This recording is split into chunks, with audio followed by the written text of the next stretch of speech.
in today's video the 3 grades of Fenghuang Shui Xian, because it's not only about Dancong. Let's find out together.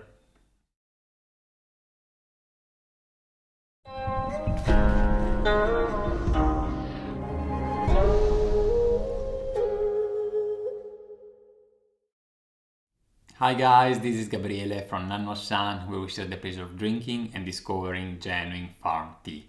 If you're also looking to expand your tea knowledge and brewing skills, don't forget to subscribe our channel if you haven't done it yet, and go ahead, click on the like button, give us the thumbs up if you enjoy watching this video.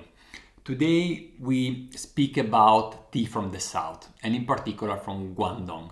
The most famous oolong from Guangdong is Fenghuang Dancong. But interestingly enough, it's not only all about Dancong. There are other types of tea that are done in the Fenghuang area.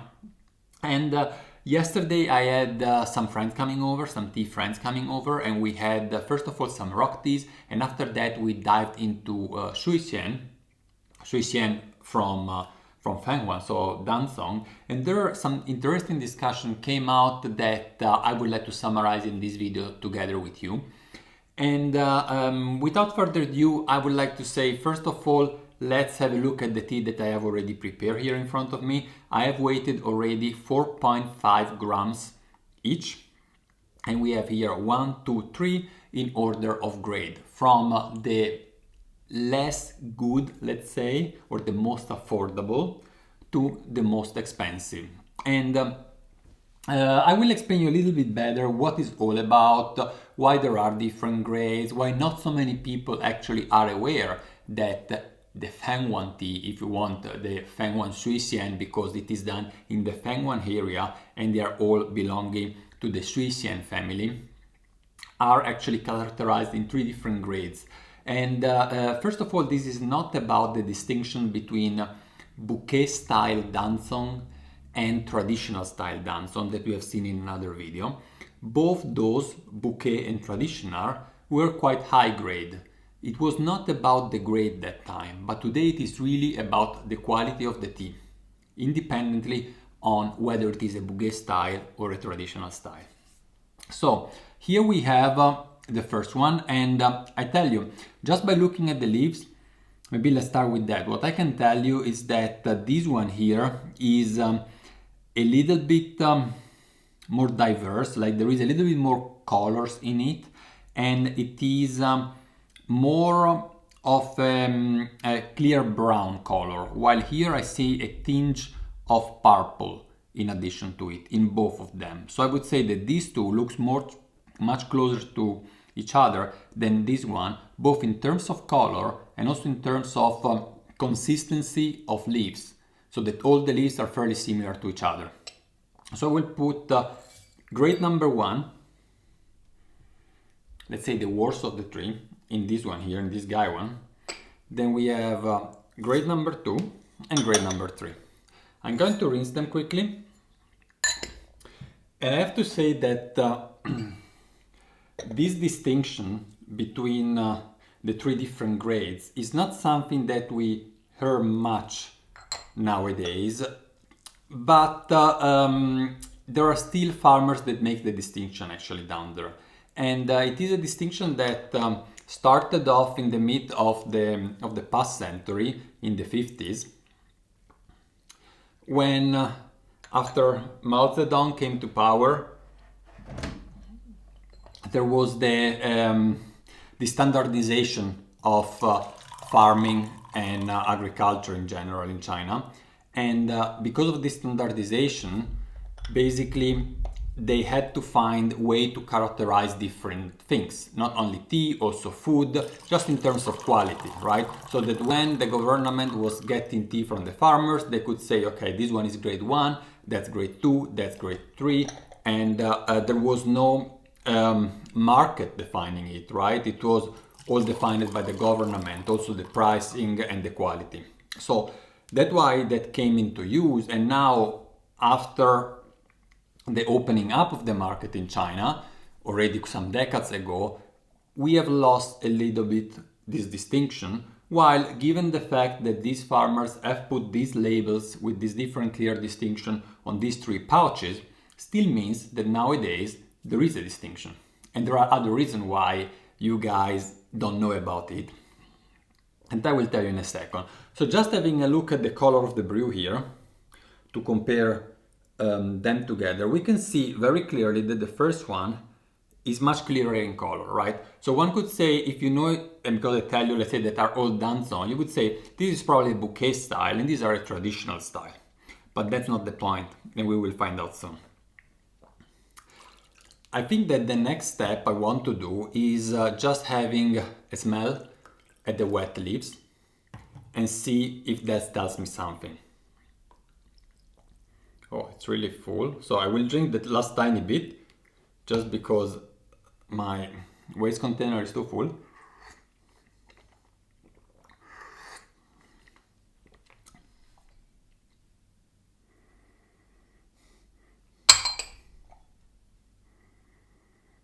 Okay, tell you in a second.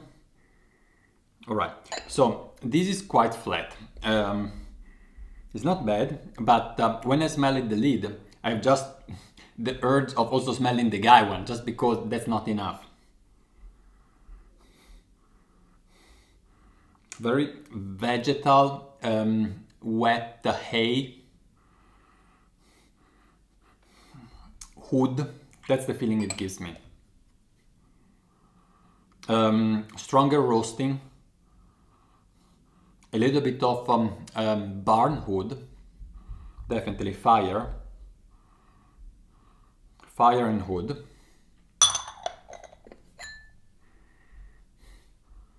No, super sweet and fragrant aromatics, very floral. Not a tiny bit of wood and not a tiny bit of roasting actually.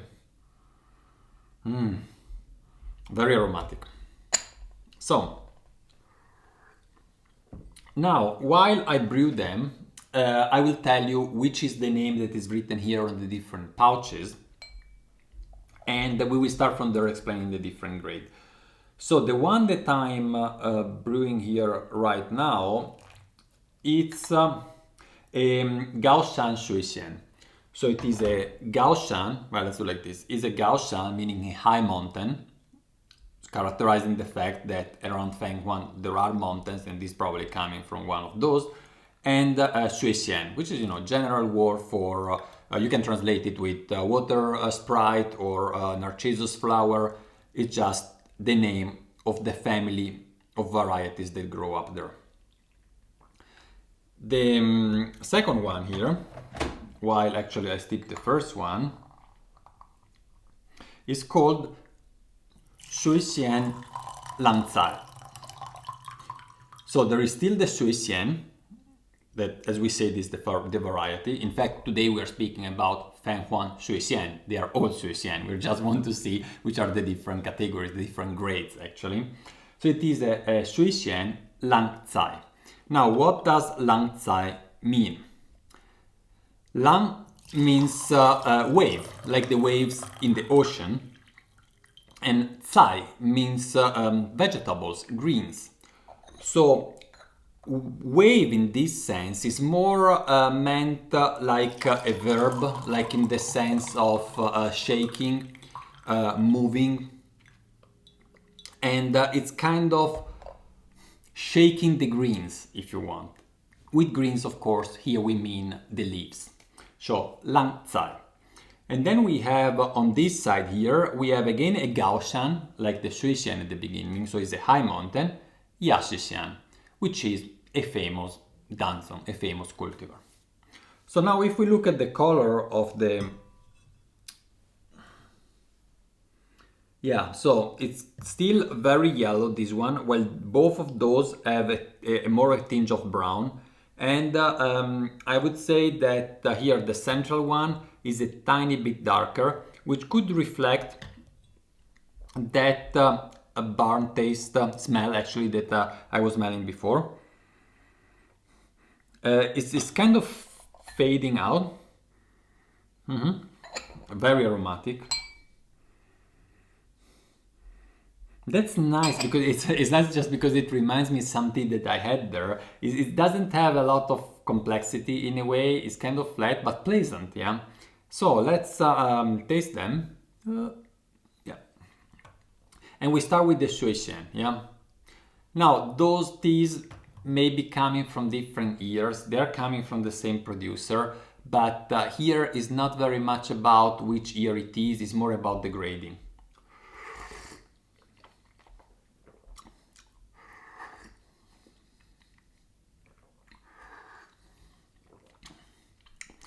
The florality is very much in the background. Like you have to think there is before you really realize it is there.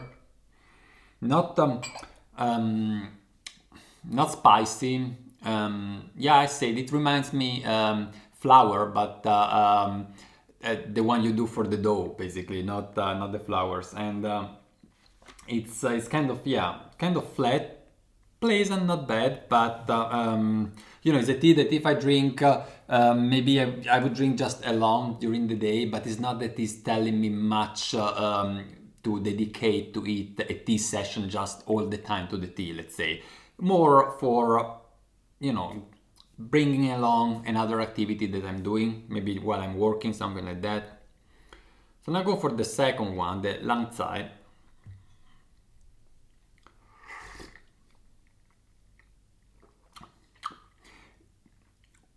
More consistent, a fairly good body.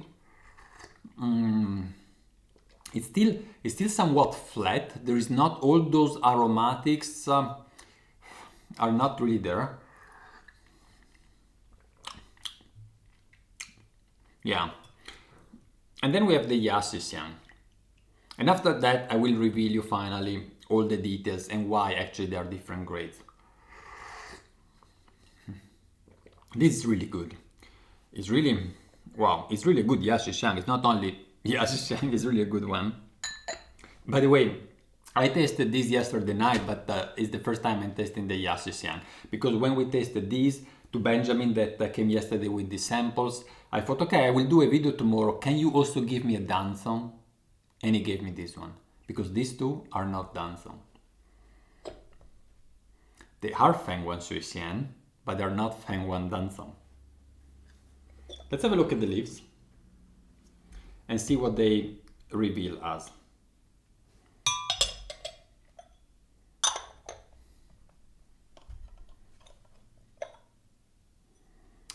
One, two, and three. All right, so let's have a look at the leaves, what we have here. This takes much more volume. They are really promised 4.5 gram each. This is the greenest, so as reflecting also the color of the leaves, the less processed in a way. What you can tell is there is quite a diversity of leaves. They are not very all the same. You know, if you look at these, you instantly see, well, yeah, here you can really tell they are, you know, very consistent, the same. This is somewhat in between almost, but is a bit hidden also by the fact that they are darker, so you cannot really distinguish very well the leaves. Here they are more on the green side, and there is more diversity between the leaves. Because as a matter of fact, this is a blend. This is a blend of different Shui Xian. So that's why it's called Shui Xian, and it's not given the name of a Dancong, a specific cultivar, just because what happened is that with the first grade, it might be a bad weather, or for whichever reason they don't have enough of one variety, they just put different varieties together. By the way, that doesn't have to be done, right? But is the case of this one. For a Shui Xian, you could mix different, and this is kind of common, but you could also do with the Dancong in a way. But the key fact here is that it is processed very quickly. So it is not really properly shaken. It is not properly Lang Tsai. It is more done on a quick. So they basically take the leaves up, they give it a little bit of a shake, they dry the leaves, maybe they roasted that just once and then they sell it. They sell it as Shui Xian and it's relatively cheap and it goes out. With this one here, the Lang Tsai, Here we have usually a similar quality of leaves as the Shui Xian, meaning that this can also be a blend. I'm not 100% sure that this one is a blend, I cannot tell, because I say the leaves are pretty much the same size and they are dark, so it's difficult to tell, but it is properly processed. Yeah, so it could be also that maybe it's a little bit of a later harvest or not the best leaves, maybe it was raining that day, but as a matter of fact, nonetheless, the farmer put an effort in doing the langzai. And this meaning that this shaking the leaves that is begun in the evening and it goes on for the whole night, where every couple of hours the tea master have to gently shake the leaves for a few minutes, and then they leave them resting for another 2 hours or so, and then they are shaken again so that the complexity of the tea can develop, is actually done in this particular tea. But the quality of the leaves originally is not at the top, and there is no promise that is actually a Dancong. Well, this is a Dancong, and Dancong means single bush. So with this, you are 100% sure that it is a single bush, meaning that all the leaves come from a single variety, which is not just Shui Xian in general, but is a single specific Shui Xian species, in this particular case the Shi Xiang, and on top of that is also processed properly. So this is, I couldn't tell actually if it is a bouquet style or a tradition. I would rather say that it is still a bouquet style, but nonetheless you see that it's fairly dark. So that's the three different grades that you have. And now we come to the point why most of you are aware of Dancong tea, but maybe haven't heard yet of simple Shui Xian and even less of Langzai. Well, the reason is that usually you tend to buy tea from either European vendor like nannuoshan, or American vendor like nannuoshan or other, or from vendors that are located maybe in China, but they are Western people mostly that sell to the Western world. So you already get quite some good quality tea, generally speaking. Yeah. So it's not the case that you go to China, you necessarily find tea much better than what you can find staying in your place, just because those vendors, like us and many others, do an effort to bring the tea over, right? And once we do that effort, then we try to select also good tea. So the Fenghuang Dancong is famous. There is a lot of variety in there. Why going for a Shui Xian or a Langzai? Would be a good option actually as a beginner tea. In our case, we have the Dancong Huang Pian as a beginner tea. That is a different story. But nonetheless, that's why actually what you find on the market as Fenghuang Shui Xian is actually Fenghuang Dancong. But I think it's interesting to know that that's the top grade. And then of course among the Dancong there are, many different qualities. But there are two additional basic grades that can be blended, most of the time are. One is even processed a little bit quick, the Shui Xian, and the Langzai at least is processed properly, shaking the leaves, but the quality of the leaves is not that good.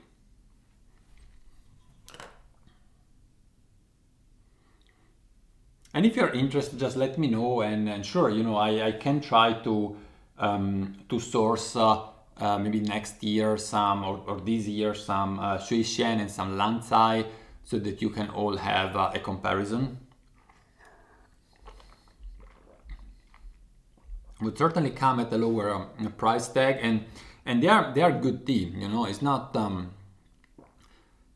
You just don't have to expect that the level of complexity and cleanliness that you pretend from a Dancong.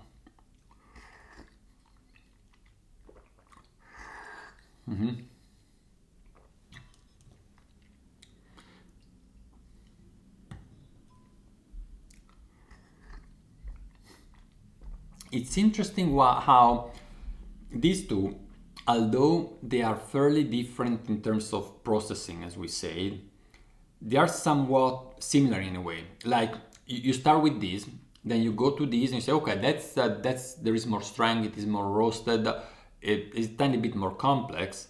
But then you jump here and then you do really a big jump. So that consistency that comes from a single bush is quite remarkably making the difference here.